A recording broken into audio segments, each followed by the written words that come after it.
આગામી લોકસભાની ચૂંટણી પહેલા ભાજપ અને કોંગ્રેસનું ટ્વિટર વોર શરૂ થયું છે. કોંગ્રેસ નેતા પરેશ ધાનાણીએ ટ્વીટ કરીને ભાજપ પર કટાક્ષ કર્યા હતા.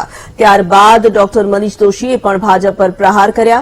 ચૂંટણી પહેલા ભાજપમાં ઠેર ઠેર કકળાટ જોવા મળી રહ્યો છે. ભાજપના નેતાઓ જ ઉમેદવાર વિરુદ્ધ પોસ્ટર વોર ચલાવી રહ્યા છે. તેમણે વધુમાં જણાવ્યું કે ભાજપના પાયાના કાર્યકર્તાઓની અવગણના થઈ રહી છે. ભાજપ પહેલા ટિકિટ આપે છે અને પછી પરત ખેંચી લે છે. ભાજપના કેટલાક નેતાઓએ તેમના મત વિસ્તારમાં ચૂંટણી પ્રચારનું કામ શરૂ કર્યું હતું, પરંતુ મત વિસ્તારમાં કામ શરૂ કરનાર નેતાઓને જ ટિકિટ ન આપી.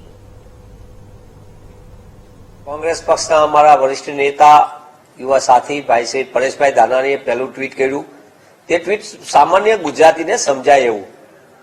ભાજપામાં કકળાટ, કમલમમાં કકળાટ. કારણ કે ઠેર ઠેર જે થાય છે, એક જાહેર જીવનના વ્યક્તિ તરીકે જે એમને દેખાણું, જે સમગ્ર ગુજરાતને ગુજરાતી જોઈ રહ્યા છે કે કઈ રીતે વડોદરામાંથી અસંતોષની આંધી ઉભી થઈ, જૂથવાદ કેવો પ્રકાશ થાય, ભાજપાના જ નેતાઓ પોતે જ પોસ્ટરને પત્રિકા યુદ્ધો ચલાવે, એમના જ નેતાઓના એમનું ચારિત્ર હનન થાય તે રીતે કરે, એમને નીચા દેખાડે. સાબરકાંઠામાં એ રીતની મોટા પાયે અત્યારે આક્રોશ, અસંતોષ જોવા મળી રહ્યો છે કાર્યકર્તાઓમાં. વલસાડમાં થયું, આણંદમાં ઉમેદવાર જાતે કહ્યું ભાઈ બાપા હું છું, મને રહેવા દેજો. એટલે સુરેન્દ્રનગરમાં અસંતોષ પ્રકાષ્ઠા ઉપર છે.